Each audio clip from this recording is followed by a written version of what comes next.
Hello and welcome my dear student. तो ये lecture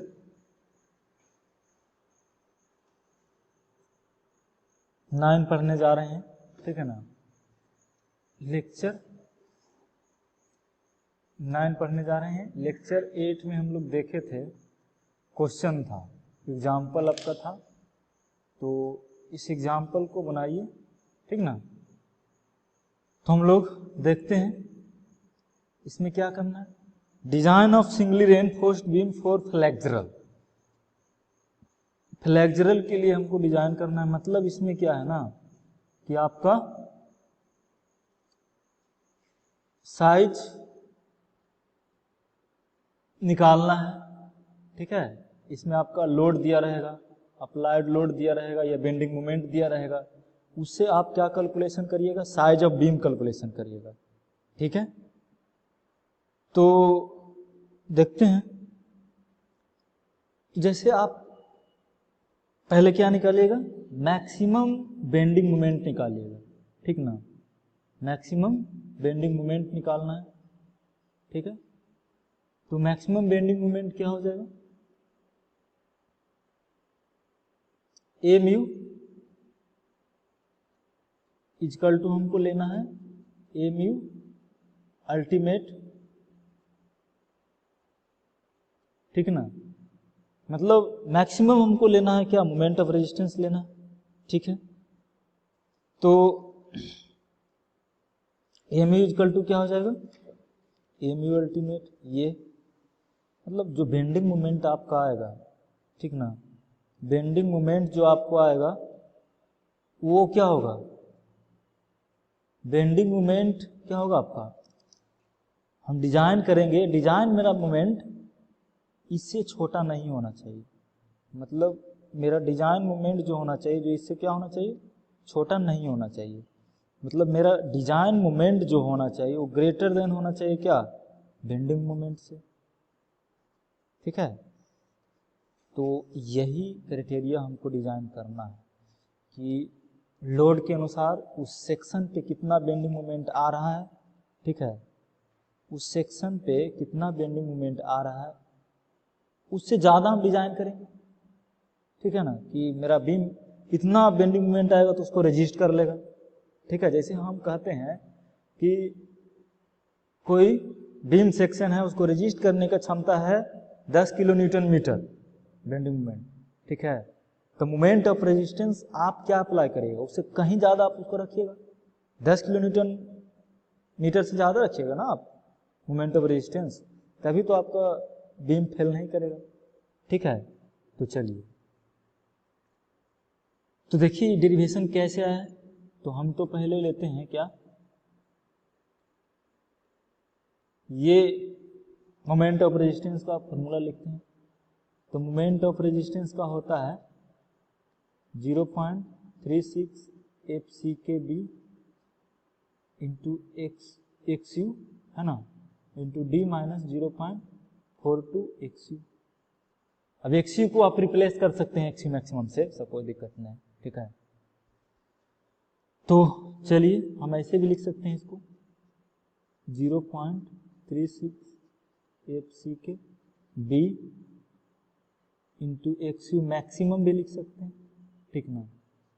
D common ले लेते हैं तो 1 माइनस 0.42 XU मैक्सिमम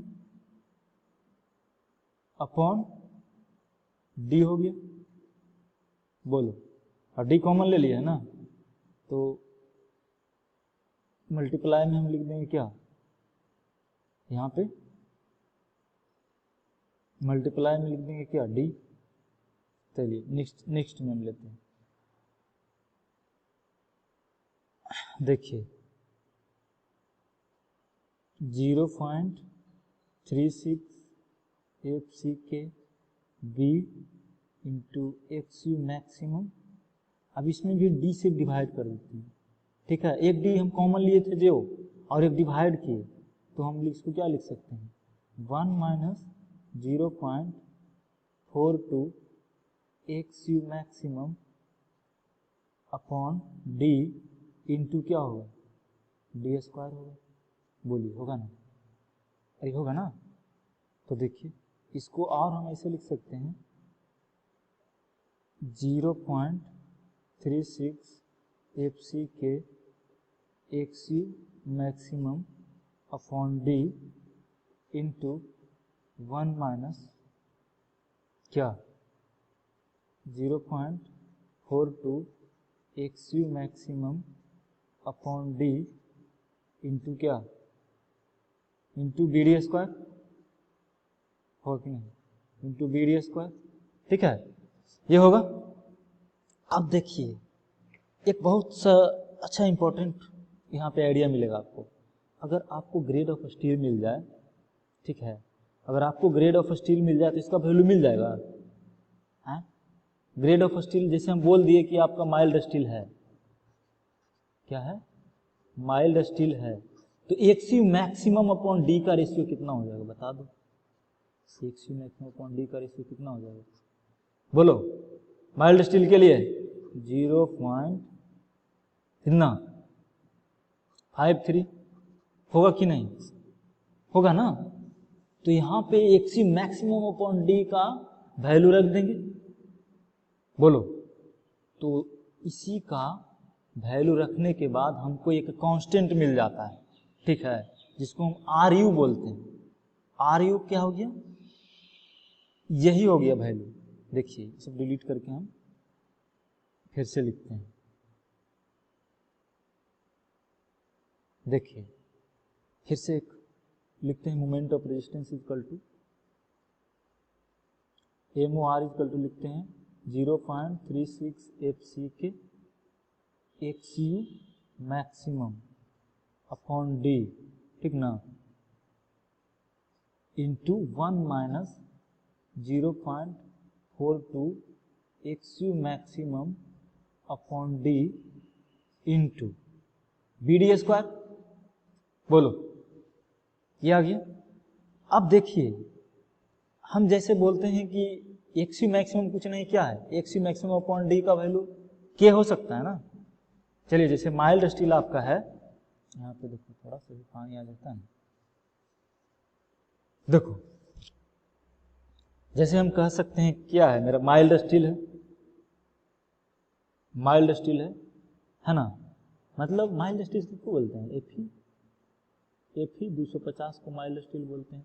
तो Fe 250 है तो XU मैक्सिमम अपॉन D का रेशियो कितना हो जाता है बता दो, 0.53 हो जाता है कि नहीं। तो XU मैक्सिमम अपॉन D जहां देख रहा है वहां पे आप देख सकते हैं, अरे रख सकते हैं कि नहीं ये वैल्यू, बोलो, ठीक है, तो रख दो। तो मोमेंट ऑफ रेजिस्टेंस, या इसको हम लोग के मान लेते हैं, जो जनरलाइज कर देते हैं इसको, ठीक है, यानी इसको क्या मान लेते हैं, के।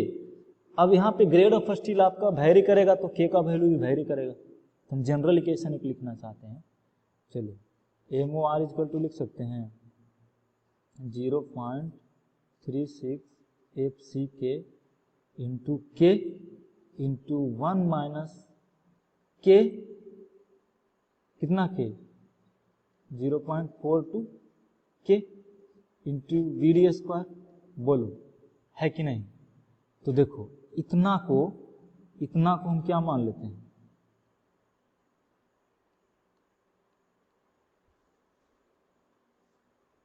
इतना को हम मान लेते हैं क्या, ओहो, इतना को, ये वैल्यू को वनली ये वैल्यू, ठीक है, वनली इसको हम लोग क्या मान लेते हैं, RU, इसको क्या कांस्टेंट है RU हम मान लेते हैं, जो क्या है इसका वैल्यू हो जाएगा ये। RU को जगह पे कहीं भी हम रिप्लेस कर सकते हैं क्या, 0.36 FC के किस पे डिपेंड कर रहा है, ग्रेड ऑफ स्टील पे, XU मैक्सिमम अपॉन D का वैल्यू है ना, 1 माइनस 0.42 इंटू के, बोलो RU का वैल्यू लिख दिए। तो इसको हम ऐसे लिख सकते हैं, moment of resistance RU into BD square, ठीक है। तो अगर आपको बेंडिंग मोमेंट मालूम होगा तो यहां से आप क्या निकाल सकते हैं, विड्थ निकाल सकते हैं, डेप्थ निकाल सकते हैं। बोलो, ग्रेड ऑफ कंक्रीट आप ले लीजिएगा, ग्रेड ऑफ कंक्रीट आप अपने डिजाइन अनुसार ले लेना है, F20, M20, M15 जो भी लेना है वो ले सकते हैं, तो FC निकल जाएगा वहां से। ठीक है, तो मोमेंट ऑफ रेजिस्टेंस से आप निकाल सकते हैं क्या, इफेक्टिव डेप्थ, विड्थ निकाल सकते हैं। ठीक है, तो यही इसमें है, ये जो यहाँ पे है ना एम्यू, तो एम्यू इक्वल टू ये है। ठीक है, तो यहाँ पर देखो क्या लिखा हुआ है,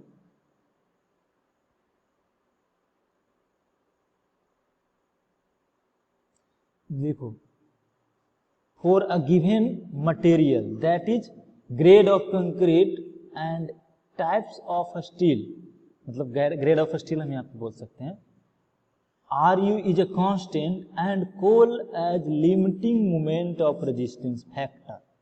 क्या है Ru? Limiting moment of resistance factor is called Ru।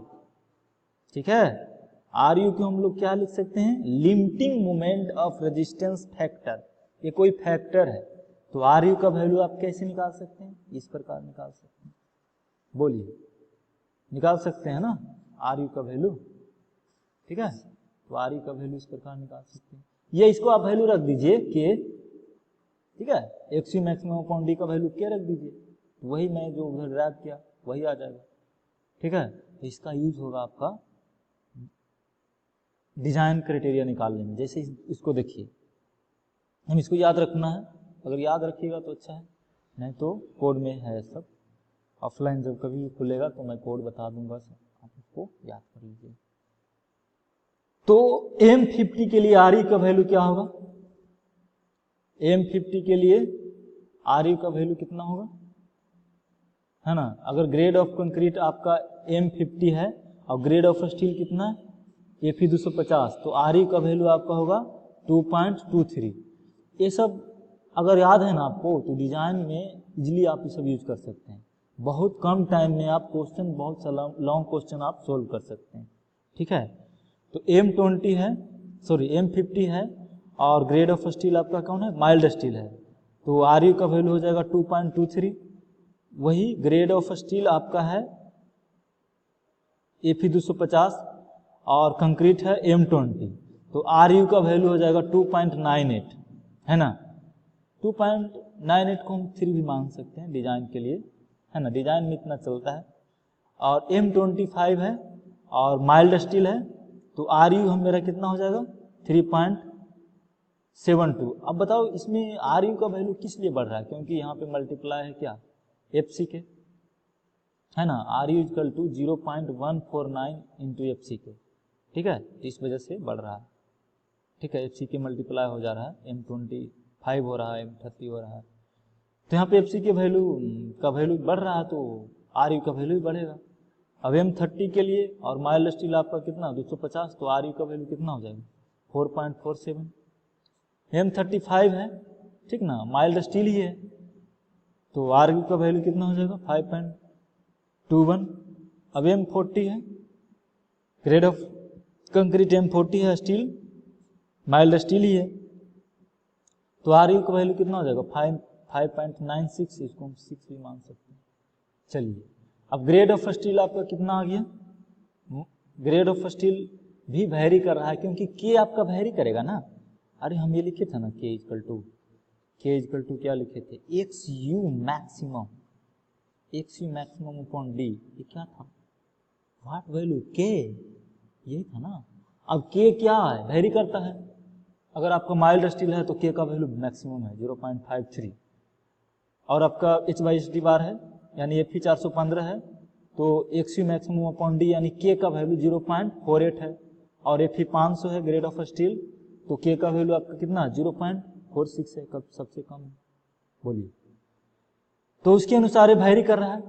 ठीक है ना, कि M15 है और ग्रेड ऑफ स्टील आपका कितना है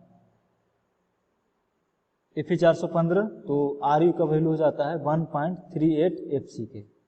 ठीक है,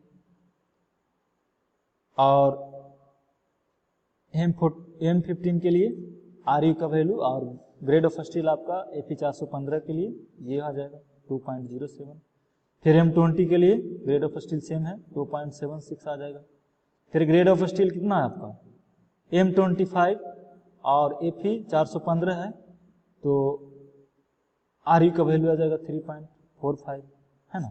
फिर 4.14 किसके लिए ग्रेड ऑफ कंक्रीट M30 है और आर यू का वैल्यू मतलब आपका ग्रेड ऑफ स्टील कितना है वही है Fe 415 तो 4.14 हो जाएगा। ठीक है ना। उसी प्रकार यहाँ पे देखिए, ठीक है, उसी प्रकार इसको भी याद रखिए Fe 500 के लिए ग्रेड ऑफ स्टील M50 के लिए आर यू का वैल्यू 2 इसको ले सकते हैं अप्रोक्सीमेटली। फिर M20 के लिए ग्रेड ऑफ स्टील 500 है तो 2.66 हो जाएगा। ये लिख सकते हैं, है ना। तो इसको याद रखिएगा तो न्यूमेरिकल बनाने में आसानी होगा। ठीक है। अब देखिए मेन डिजाइन आप आ रहे हैं, मेन डिजाइन पे आप आ रहे हैं कि चलिए हम साइज निकाल लिए, अब एरिया ऑफ स्टील भी तो निकालना है क्योंकि देखिए डिजाइन में बीम में क्या होगा स्टील यूज होगा तो कितना स्टील आपको प्रोवाइड करना है वो निकालना है। ये सबसे इंपॉर्टेंट है डिजाइन पर्पस से, ये कि हम क्या कर देंगे M U equal to M U limiting. तो एमयू लिमिटिंग को हम इस प्रकार लिख सकते हैं 0.87 FY into S T into D minus 0.45 X U maximum, है ना। ये लिख सकते हैं ना। तो यहाँ से ए एस टी का वैल्यू भी निकाल सकते हैं MU upon 0.87 FY upon D minus 0.42 एक्सयू maximum. ठीक है, ये लिख सकते हैं ए एस टी बराबर यहाँ से। ठीक है ना। तो कह रहा है कि the above formula is applicable for balance section. ये तो किसके लिए सेक्शन, बैलेंस सेक्शन के लिए एप्लीकेबल है। लेकिन अगर आपका सेक्शन हमेशा बैलेंस तो नहीं मिलेगा, अंडर एनफोर्स भी मिल सकता है, ओवर एनफोर्स भी मिल सकता है। मतलब जनरल फार्मूला हम अप्लाई करेंगे तो देखिए नीचे आइए। However if under reinforced section are design then AST is calculated from the following equation. किस इक्वेशन से हम कैलकुलेशन करेंगे तो इस इक्वेशन से कैलकुलेशन करेंगे। इस इक्वेशन से देखिए एम यू इक्वल टू क्या आ जाएगा 0.87 FY into AST upon 1 minus FY into AST upon BD into FC के। देखिए ई कहां से आ गया, ये आपका आ गया कहां से FY upon AST upon BD into FC के, ये कहां से आ गया है हाँ? ए वैल्यू हम रख दिए किसका एक्सयू मैक्सिमम अपॉन डी का वैल्यू रख दिए। ठीक है, एक्सयू मैक्सिमम अपॉन डी का वैल्यू जैसे बैलेंसिंग कंडीशन में क्या था कि 0.36 FC के बी, ठीक है ना, into X U maximum equal to क्या था 0.87 FY इंटू AST। तो यहां से हम एक्सयू का वैल्यू रख दिए। ठीक है, तो आपका ये आ जाएगा AST के फॉर्म में आ गया। Limiting depth of neutral axis का वैल्यू हम रख सकते हैं ना यहाँ से, यार ऐसे रख सकते हैं कि नहीं। एक्सयू मैक्सिमम इक्वल टू क्या हो जाएगा 0.87 FY इंटू AST। ठीक है, डिवाइड बाई क्या हो जाएगा 0.36 FC के इंटू बी। अब यहाँ से वैल्यू रख देंगे एक्सयू मैक्सिमम में, यहाँ पे तो कैलकुलेशन करेंगे ना तो इतना आ जाएगा, यही आ जाएगा। ठीक है, और एक्सयू मैक्सिमम अपॉन डी भी रख सकते हैं ना यहाँ पे जो था एक्सयू मैक्सिमम अपॉन डी तो पहले से था। अरे डी कॉमन लेंगे इसमें, डी इसमें कॉमन लेंगे तो ये होगा ना, ये बाहर होगा यहाँ से, डी डिवाइड हो जाएगा तो यहीं पे डी है, वही डी कॉमन होता है। ठीक है, तो वही है। तो देखिए यहाँ पे आपका AST में क्वाड्रेटिक आ जाएगा, AST में क्वाड्रेटिक आ जाएगा कि नहीं। एमयू आपका गिवन है क्योंकि अप्लाइड लोड से हम लोग कैलकुलेट करेंगे एमयू। तो कह रहा है कि this will be given quadratic equation in terms of AST which can be solved easily, है ना, and the a smaller value of root is applied as solution. अब इसमें क्या कह रहा है कि हम mu equal to 0.87 F by into A S T into D into 1 minus F by into A S T upon B D F C के, है ना। तो इसको तो एकदम भूलना नहीं है, इसको एकदम भूलना नहीं है, इसको याद रख लेना है, ठीक है। तो इसमें क्या ए एस टी में क्वाड्रेटिक आ जाएगा, तो इसका 2 रूट आएगा, तो एक को आप रिजेक्ट करोगे और एक को सेलेक्ट करोगे, करोगे कि नहीं, है ना। इसमें 2 रूट आ जाएगा, तो एक को आप क्या करना है, एक को आपको सेलेक्ट करना है और दूसरा को रिजेक्ट हो जाएगा। दूसरा रिजेक्ट इस वजह से हो जाएगा क्योंकि हो सकता है कोई निगेटिव आ जाएगा, कुछ रूट में आ जाएगा, मतलब आपका ऐसा वैल्यू एक मिलेगा कि एक सेलेक्टिव होगा एक रिजेक्टिव होगा। तो आप सेलेक्ट जो करने लायक होगा उसको आप सेलेक्ट करिएगा और जो रिजेक्ट करने लायक होगा आप रिजेक्ट कर लीजिएगा, है ना।